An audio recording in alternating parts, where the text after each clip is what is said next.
Okay, so I just want to welcome everyone. This is my first time doing a mini interview. This is for all of you ladies who have been joining the Journey to Freedom. So Tanya is joining me from America. Where have you moved to now, Tanya? I can't remember where We're you moved to.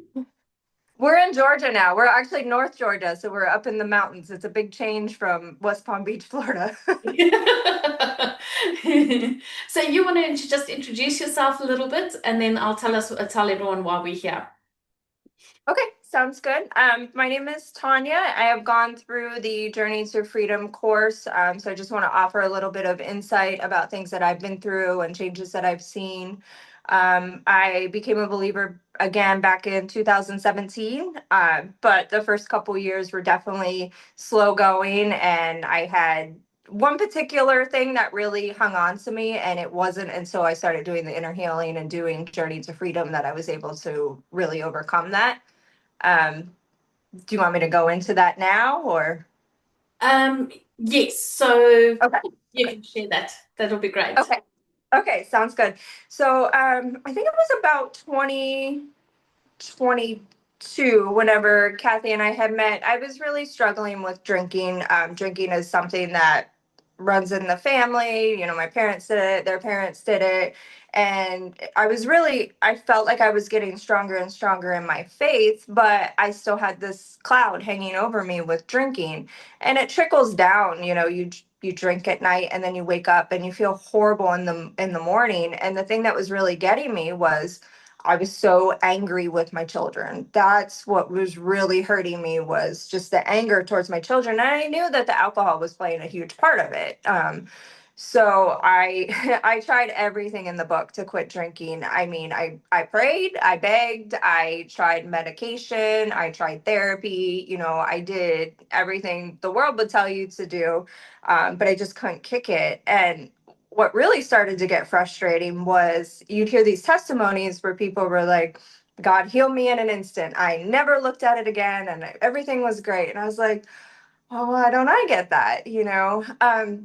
But what I realized through my sessions with Kathy and doing Journey to Freedom, it was definitely a combo effort there, was the reasons why I was drinking, it was very, very deep rooted within me, and we had to get that root taken out so that I stopped trying to cover it up with drinking. I was trying to mask emotions that I didn't want to feel, and it wasn't until I went through several sessions of inner healing and I did the Journey to Freedom that I was able to quit drinking. And I can tell you, my life definitely changed after that. I feel like it really started to escalate. My walk with him really started to escalate at that point. But the inner healing is necessary. If anybody has anything that they're not able to kick or something that's hanging over their lives, you have to get to the root of it. And the anger started disappearing, as the drinking went away. And that's not to say I never get frustrated or anything like that, but it's not what it was, by any means. And but you went for deliverance as well. So I know a lot of people feel that, oh, this it's a demon, you've got to get rid of it through deliverance, but yours is a much deeper root. And I think that was once you got that aha moment of that there's a wound that needed to be healed, and you started working on that, that made the battle easier. Yes, that is very true. I did do deliverance prior to all of that, and I did stop drinking for a time period through deliverance. I think it was about 6 weeks. But the first time I got in a very uncomfortable situation, I was very uncomfortable, and I was around, kind of old friends and old habits. I picked it up just like that, and it was almost like those 6 weeks had never happened. So that definitely added to the frustration, because I was like, now I've done deliverance, and I felt like I messed up my deliverance. I didn't do what I needed to do. So yeah, the inner healing was really the key to all of it. And the big thing that Amanda Base talks about is that whole thing of it's a beep. It's your go-to. So everyone will have something else. Some people eat. Some people crave chocolates, or your pastries, and other people go and gym, other people. So everyone's got their go-to to cope with stress. So it's not that you're a sinner or your salvation wasn't secure because you were drinking. That was just your coping mechanism. So with the journey to freedom, a big thing, was there anything that you felt made you a bit angry when you worked through the stuff?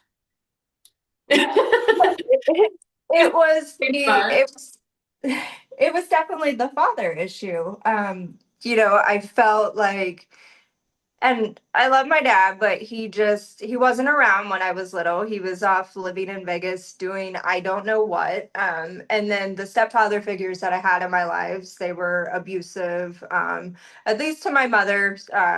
They weren't good examples. So whenever I started reading, especially about the blessing of a father, I did get a little angry and frustrated because I was like, so, okay, great. I was just set up for failure from the beginning. I definitely had that feeling.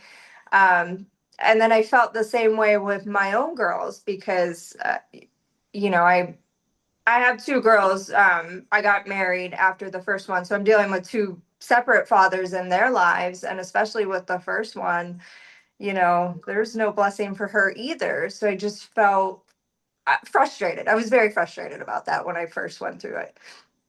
And do when you heard about that, because what she spoke about is that it's the father, the mother is there, but it's the father that blesses. It's the father that's supposed to keep a guard and tend the garden. So that means guard and tend, the household, guard what comes into the house, tend the kids by raising them, speaking into their lives, being an example for them. Who was the example in your life growing? So I didn't really have a male example of that. I think a lot of the things that I've learned through my journey have been from you. So that was definitely that was kind of a knock to me reading all that. And especially like I get up in the morning and I'm doing declarations and I'm trying to speak life and I'm like, oh, but I'm not a man. I think I was definitely misunderstanding. But as far as a male figure, I had to lean on God. And that's what I finally realized was when you don't have that, um, you have to depend on him, Yeah. you know. And that is something, it's through this whole journey of healing, it is Father reparenting us. He's the one that's fathering us now. So I think a lot of us don't have that good father examples. The enemy has gotten it right to destroy families because he's broken the male figures, the priests of the house. So what did you do? I mean, learning that a man is supposed to bless, your husband isn't believing, is that right? Not at this time. He's not. No. But we are praying. I'm very careful. You're using the words, yeah, being careful with the words. He But will be. so, what did you do? What have you learned through going through the journey of freedom, going through, because you're not just doing courses with, not just the journey to freedom, but you're doing other courses. We've done counseling, we've done the Woman of Valor, Proverbs 31. What have you learned through this journey, that you have applied in your children's life to make a change in their lives? I've learned that he's faithful to prayer. God loves his daughters. He absolutely does. So, we just have to depend on him. We have to trust in him that he's going to see us through the situation. He has seen my daughters through serious situations last year that at some points it was really concerning. There was health situations and custody situations, and I it really tested my faith, but it also made my faith grow stronger. Mm. So I think that's what I really took from all of this, that yes, it's great. There was a point in my life where I was like, man, I wish I had a believing husband, that he was the leader of the home. But if you don't have that, God's going to be the one to lead you. And Yeah. I think because I tend to be kind of, independent on my own, that really taught me to lean on him. It really pushed me into God even further. I fully trust that he's going to bring Mike around. I really do. I think he's working on me, and I had a lot to learn.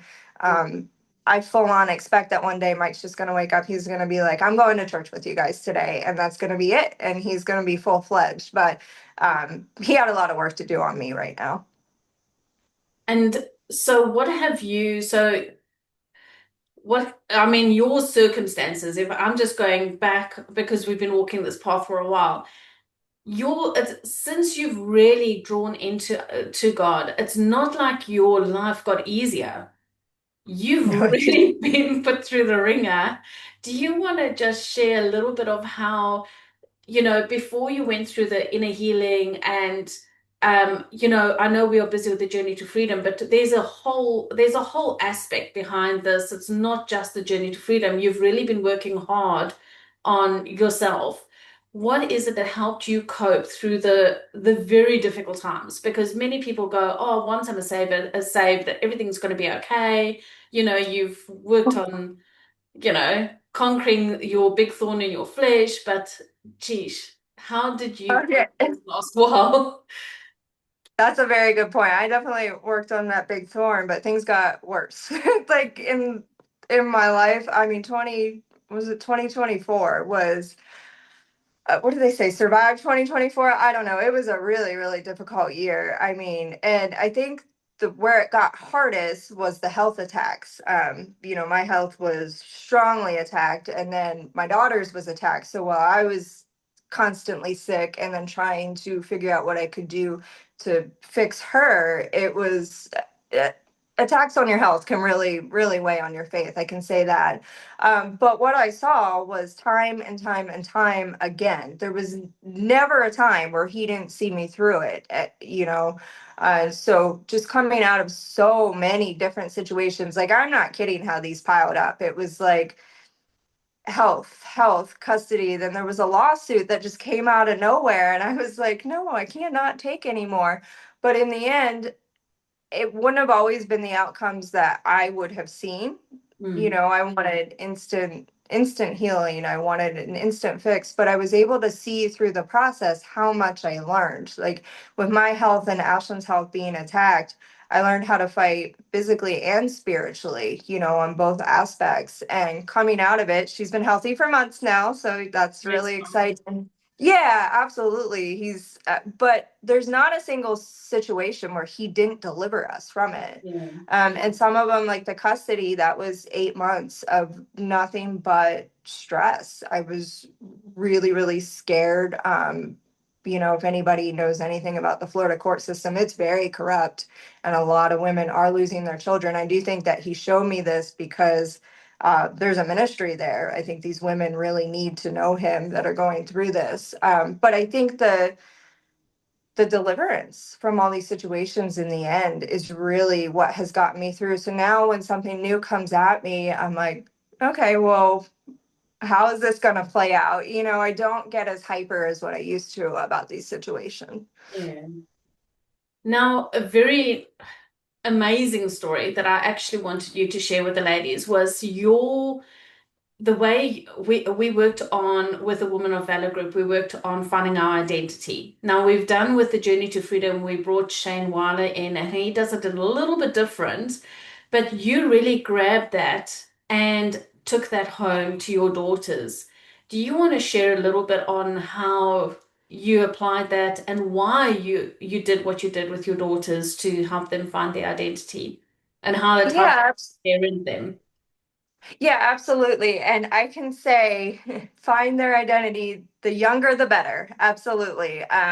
So my older daughter, I kind of got the identities. I think it was all in the same week. And this was when everything was happening. I was really scared about the situations that the older one has been in. She's not in a good situation when she's in the other home.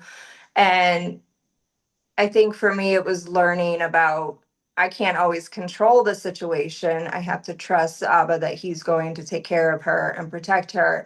And he told me one day, he said that Rylan is my resilient rose. So she has the gift of prophecy. We found this out over the past year, which explains a lot of things from when she was younger. And had I known that, things would have made a lot more sense. But just knowing that he had a name for her and that he called her, that really helped me to trust that she's going to be okay. I'm going to cry, but it just shows that he has a purpose for her. And so everything that she's going through, there's a purpose behind it. Yeah. She wasn't going through these difficult situations without something good is going to come out of it. Whether she's developing that ministry now or it's going to be later on in her life, all of these things are just making her stronger. They're making her more resilient and making her trust in him. So for me, having that identity, it was comforting for me as a mom. And then we also try to nurture that as well, like knowing that she's prophetic. We talk about this, and I just think when they're younger, it's much easier to teach them. So she's 11 and she's kind of getting preteen. She wants to play games and do this. She's not quite as interested as what she used to be. I can still get her there. But with the little one, so Ashlyn is 6, and he actually told me her identity first, and it just makes so much sense when you hear it. He said that she is his sunbeam. I actually had a preacher had prophesied over her at one point, and he said that Ashlyn is going to enjoy the simple things in life and that she is called to love. That was 100% in line with what God told me as well, that she's here to show his love to others.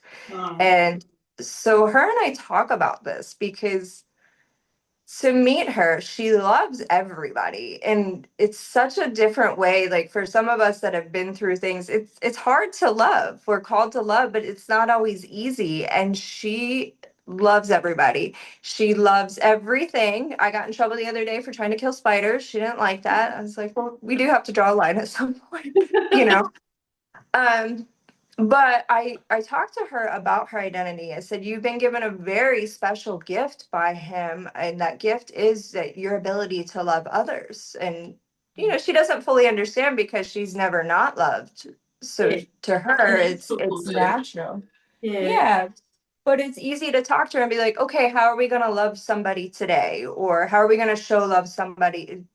How are we going to show love to somebody today? And it's just so easy to nurture that because she's so young and she's so receptive.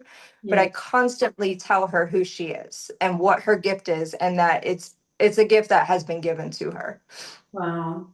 And with Rylan, is she, because you also taught them how to hear from Father themselves. Am I Yeah. right? Doing the listening. Yes. So how did you go about doing that? Because I mean, they're two different ages. Yeah, I mean, so really just that nighttime time whenever we lay down and we do our prayer. I think probably the question, even as adults, that we have is how do we know if it's him or if it's our thoughts? So just reinforcing that he's not going to tell you anything untrue. I think that's a very clear indicator. It's a little bit more difficult with Rylan because of the age. She questions it more. But with Ashlyn, there is no doubt in her mind. I remember one day we were going to school and she was kind of grumpy, and I asked her if she didn't sleep well, and she said, no, I was up all night because God was talking to me. She's so matter of fact, but I think the really interesting thing is she's told me things that I don't recall of us ever talking about. One instance was I was trying to get into talking about, the Father, Yeshua, and the Holy Spirit, and explaining how different entities of one God.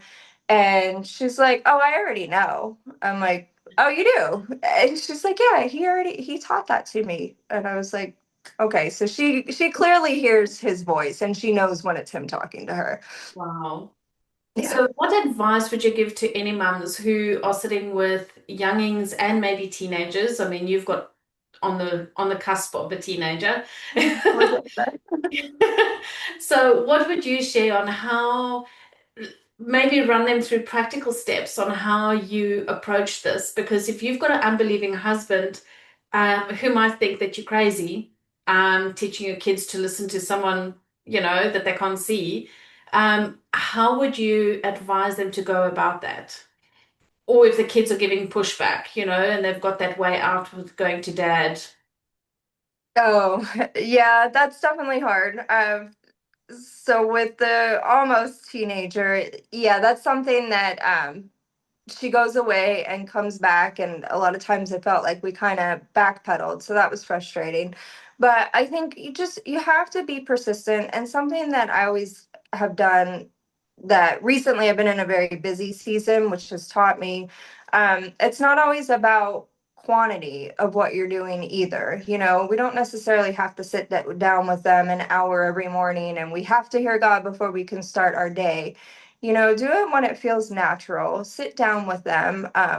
If you guys are connecting well, there's going to be that connection. They're going to be very receptive. And just make it a lifestyle. I try to use the car time as much as possible, and we talk about things on the way to school and the way back from school. So just really utilize the time that you have without putting too much pressure on it. These things are going to happen, and I really, really recommend declarations. They are life changing.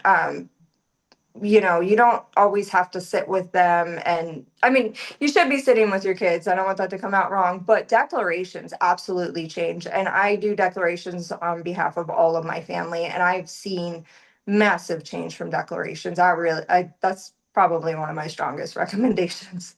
So it's a lot of the work in the background.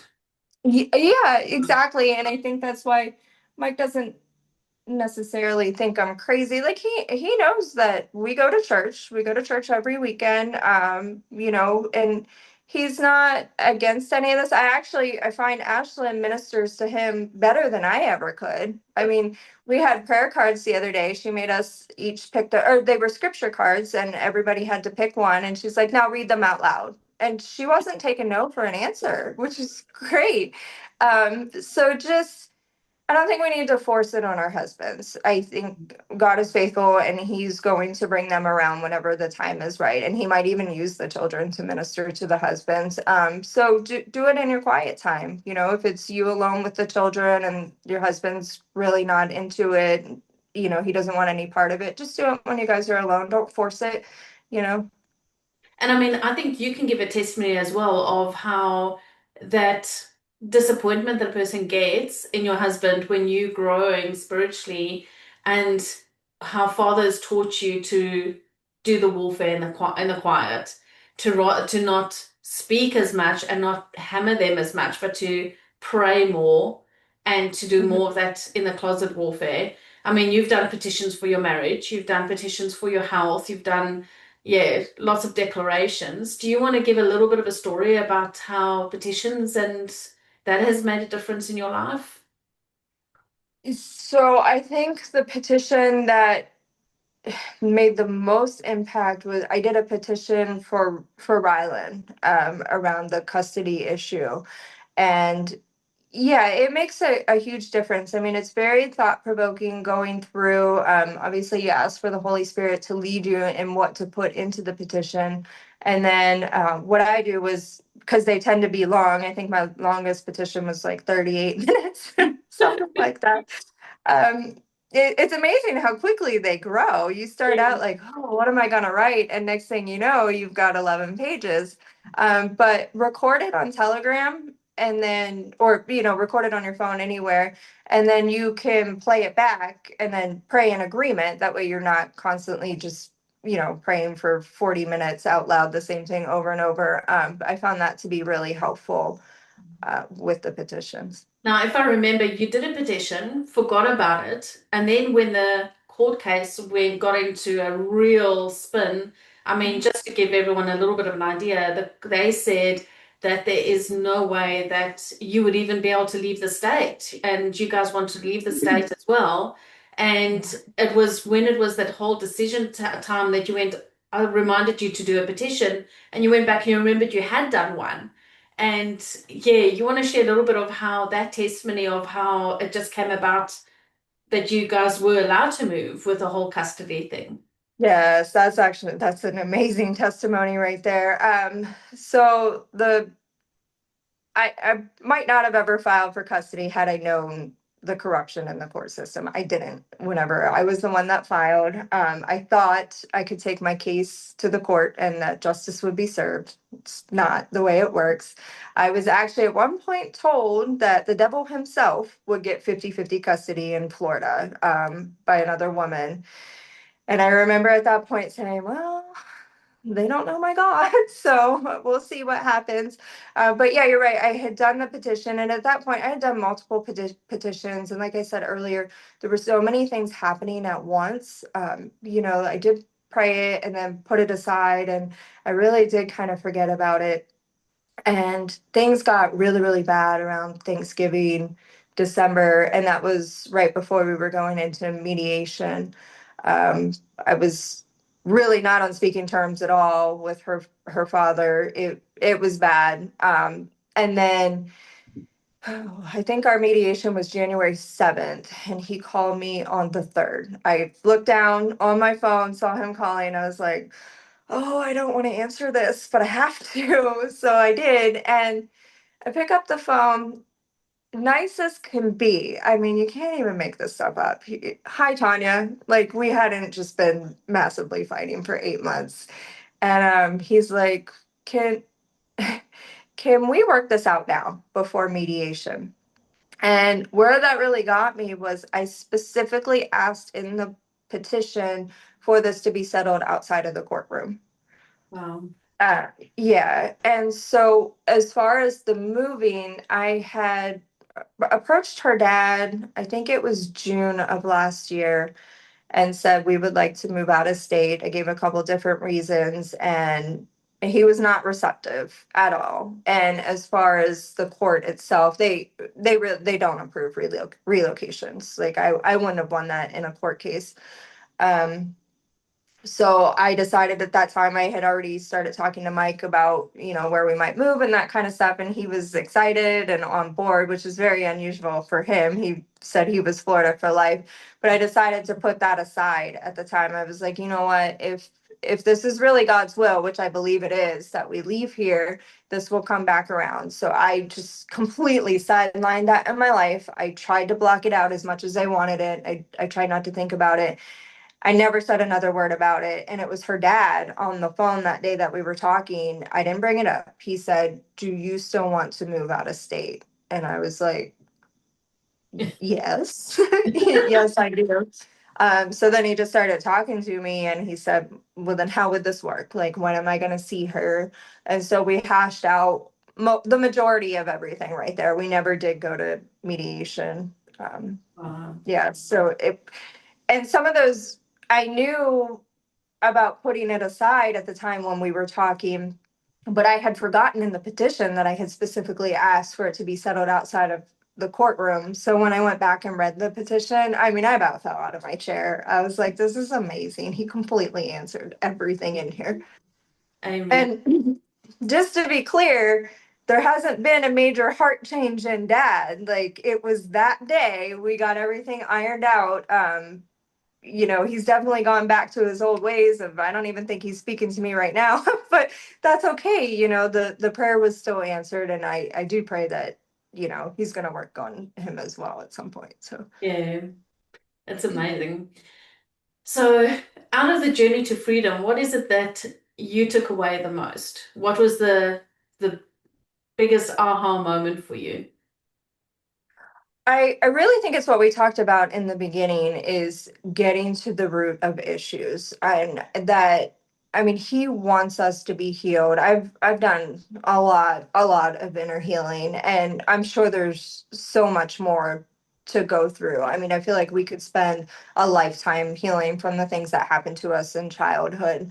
Um, but that was definitely the big key for me, because I was like, you're a believer, but I kind of felt like I was really stagnant for a while. For those first 4 or 5 years, it was like I was doing the motions. I almost felt like I was a hypocrite, like I was kind of a fake Christian, because I was sitting here saying I'm a believer and I was going home and drinking a 12 pack at night. So just going through Journey to Freedom just taught me that, and this is something that we're all going through too. We all have these different struggles. So just being faithful, ask him what it is that you need healed from, because there's some things that we don't even remember have happened to us. So I think that's definitely a really big key, is asking, what is it that you want me to be healed from? Because it's also timing, you know, we can't, there's some things that we suppress, and in the beginning of our journeys we're not ready to even know that those things happen to us. Yeah. So one thing at a time, and we don't have to achieve perfection, you know, in the first year. Just, it's a lifetime, it's a lifestyle. Yeah. I mean, it's like I always say, it's like an onion, and it's peeling back piece by piece. And as you get stronger spiritually, Father will reveal the deeper things when you're ready Yes. to handle it and ready to work through it. Yeah, that's a really good point. I think there's a lot of layers of learning as far as like as spiritual warfare, you know, and going through all those things that I went through in 2024. I mean, there's other stuff we haven't even talked about, but it just was piling and piling and piling. And I remember you telling me, you're like, wow, he is really giving you a crash course this year, isn't he? But there are so many different aspects to spiritual warfare. There's a lot to learn, and I think just going through these things, one thing at a time. You know, we're not going to know it all overnight. I know with Journey to Freedom, I wanted to suck all that information in, and I wanted to know it immediately, and I read through a lot of it fast, and that's why I was trying to go through it a second time, because I think that there's a lot of stuff that I didn't even absorb the first time. Um, Well, you did it, you you know. did 9 manuals in how long? Oh, I think I did a year, but I ended up going into the next level. There's one after Journey to Freedom, Yeah. and I think I spent about a year on everything. I mean, I was on Canaan's website reading all the prayers, everything they had on there. There's a lot of really good information that they share. They're really amazing. Didn't you at a stage feel totally overwhelmed and wanting to throw everything out? Oh, there were definitely times I was overwhelmed. Sometimes I go back into my old phone where I have all the files saved, because I'm like, well, what haven't I prayed in a while? Let's take a look at this. And there's so many files. I still feel overwhelmed. I'm like, what were you doing? You had a lot going on. But I think with that, you know, I'm somebody that wants to do everything, and I think that's also in this season that we're in now. So, for those of you that don't know, we were traveling and trying to find the place that we were moving to this year, and then trying to sell our old house. It's been a very, very busy year. So I haven't had as much time as what maybe I had last year. Actually, I don't even know where I was finding that time last year. And I started to get stressed about it, because I'm like, well, you didn't do your hour praying today. And it's just really has worked on me that that's not what it's about. You know, it's not about getting the time in, it's about the quality of it. So do it as you can. You know, definitely you do have to put time aside. Like if you don't make that time, it's not going to just show up, by any means. But don't just go through the motions. You know, ask him what he wants you to be focusing on in this season in your life. Yeah. And don't do too much. Focus on one thing at a time. Yes, yes. That's my problem. I always try to do too much, and I think sometimes it's better to slow down and focus on one thing. I want to end because you've shared about your daughters. I know we've got to go. Just share a little bit of what your identity is that Father revealed to you. Oh, I have a lot going on. So he told me that I am the strength of mothers, and so I'm still kind of developing that identity. I can look at it in two different ways. I mean, I have two children that they went through a lot. So maybe that identity is me nurturing the children, and there's no better ministry than your own home. Absolutely. But Mhm. I also see, as I mentioned, the ministry that is needed with these women. I've connected with a lot of women who they've lost their children. They've lost their children to the court system. And so I think, I'm not saying that God put me in that situation. I was the one that filed. But by being exposed to that, I do think that there's somewhere that he's leading me with that as far as the strength of mothers. I've connected with so many women, and they're heartbroken and they're despondent. And I think there's a really strong need there. So I truly believe that he's leading me down a path. And I believe that's what the identity is about. Yeah. And who was it that brought two friends home that you said had so much trauma?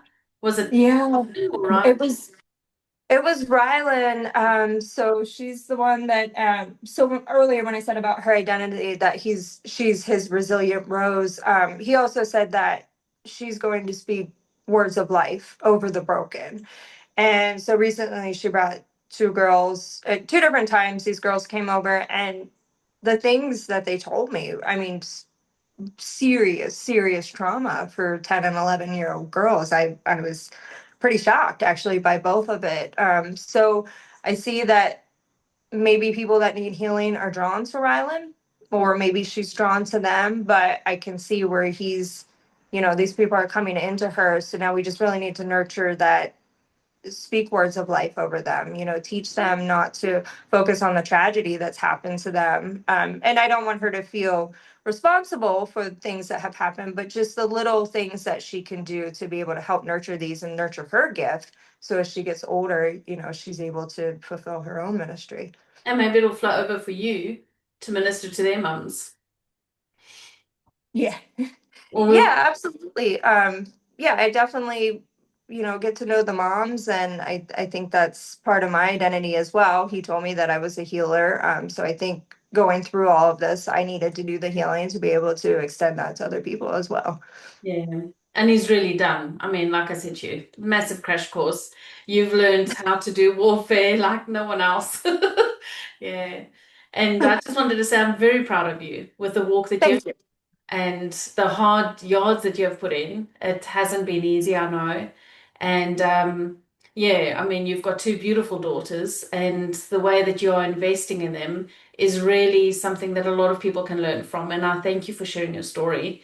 And I really hope that a lot of mums can listen to this and just be a little bit encouraged.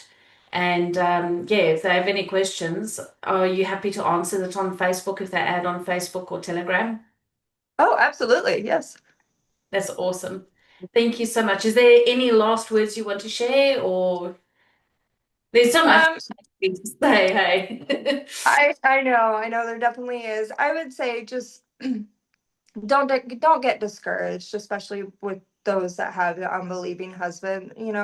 Mine hasn't come around yet, but I have seen a lot of changes in him over the past year, and I think it's behind the scenes, sticking with the declarations. I'm really trying my best not to be the overbearing wife that's always got to tell him what to do, and that's not always easy by any means. But just don't feel discouraged and know that God's going to deliver. He will see you through every situation. I know that because I've just been through so many of them. So just keep your faith no matter how bad the situation is. And the other thing I would say is write things down, because sometimes so much happens to us that the little things that have happened, we kind of forget that. And I have a notebook that I go back and sometimes I'll glance through it and I'm like, oh, wow, yeah, he did do that. So I think it's very encouraging if you can write things down and go back and look at it as well. Well, that's one of the biggest things that Father said in the Bible is that we need to remember. And he said the reason why the Israelites every time went astray is because they forgot the works that Father did. And that is a good thing to go back. I have my little books to constantly go back and look at the answered prayers. And sometimes you forget that Father answered it. And it's also a very good tool that when you are praying through a situation to go back and go, Father, you answered this, you answered that, and to glorify him for that and praise him for that he's answered already, and in things that you know because he's answered that he's going to answer again. He will never leave you nor forsake you. So yeah, it is encouraging. Absolutely. We'll keep you in our prayers, and thank you very, very much for taking the time to share your story. And your story is important. And I just want you to remember that you to become a strengthful woman, Father needs to first strengthen you. And I can see how much He strengthened you over the last. How long is it that we've been talking? 2, 3 years now, hey? Yeah, I think it was 2022. Yeah. I don't remember exactly. I think I saw you on Facebook and I sent you a message. I was like, "Can you help me?" Yeah, so wow, you've grown leaps and bounds, and I just praise Thank for all you. of that. And I look forward Yes. to to having you on again with more testimonies because it's encouraging to hear people's stories and testimonies. Absolutely. Sounds great. Thank you so much. May you be blessed, and thank you so much for your time. Bye. Bye.